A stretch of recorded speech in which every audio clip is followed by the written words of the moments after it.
ട്രാക്കിലൂടെയുള്ള വൈദ്യുതി സംവിധാനം വഴിയാണ് ദുബായ് ട്രാം ഓടുന്നത്. എന്നാൽ മുകൾ ഭാഗം വഴി വൈദ്യുതി സ്വീകരിക്കാനുള്ള സംവിധാനവും ദുബായ് ട്രാമിനുണ്ട് എന്നതാണ് യാഥാർത്ഥ്യം.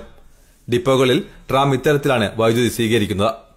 ട്രാക്കിലൂടെയാണ് വൈദ്യുതി കടന്നു പോകുന്നതെങ്കിലും ജനങ്ങൾ ട്രാക്ക് മുറിച്ച് കടക്കുമ്പോൾ വൈദ്യുതാഘാതം ഏൽക്കുകയില്ല. അത് ഇതിലെ കളക്ടർ ഷൂ എന്ന് പറഞ്ഞിട്ട് ട്രെയിനിന്റെ ഒരു പാർട്ട് ഉണ്ട്. അതാണ് പവർ ഇത് ചെയ്യുന്നത്. വേറെ നടന്നു പോകുന്നതെല്ലാം അത്രയും സേഫാണ്. അതിനെ കൊണ്ടൊന്നും യാതൊരു പ്രോബ്ലവും ഇല്ല. ട്രാമിന് പരമാവധി 70 കിലോമീറ്റർ വേഗതയിൽ വരെ സഞ്ചരിക്കാനാവും. എന്നാൽ 50 കിലോമീറ്ററിൽ വേഗപരിധി നിജപ്പെടുത്തിയിരിക്കുകയാണ്. ജംഗ്ഷനുകളിലും മറ്റും 20 കിലോമീറ്റർ വേഗതയിലാണ് സഞ്ചാരം. നിശ്ചിത വേഗപരിധിയിലും കൂടിയാൽ ഓട്ടോമാറ്റിക്കായി ബ്രേക്ക് സംവിധാനം പ്രവർത്തിക്കും. സൂപ്പർവൈസ്ഡ് വെഹിക്കിൾ കൺട്രോൾ മുഖേനയാണ് ഇത് സാധ്യമാക്കുന്നത്. ഡെഡ്മാൻ ഐസൊലേഷൻ സ്വിച്ച് എന്ന സംവിധാനവും ദുബായ് ട്രാമിലുണ്ട്. ഓരോ 3 സെക്കൻഡിലും ഒരു പ്രാവശ്യമെങ്കിലും ഡ്രൈവർ ഈ ബട്ടൺ അമർത്തുകയും റിലീസ് ചെയ്യുകയും വേണം. അതല്ലെങ്കിൽ ട്രാം ഓട്ടോമാറ്റിക്കായി സഡൻ ബ്രേക്ക് പിടിക്കുകയും നിൽക്കുകയും ചെയ്യും.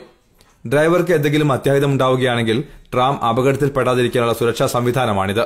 അതായത് ഡ്രൈവർക്ക് ഹൃദയസ്തംഭനമോ അപസ്മാരമോ ഉണ്ടായാലും ട്രാം അപകടത്തിൽപ്പെടുകയില്ല എന്നർത്ഥം. Faisal Bin Ahmed, Asianet news, Dubai.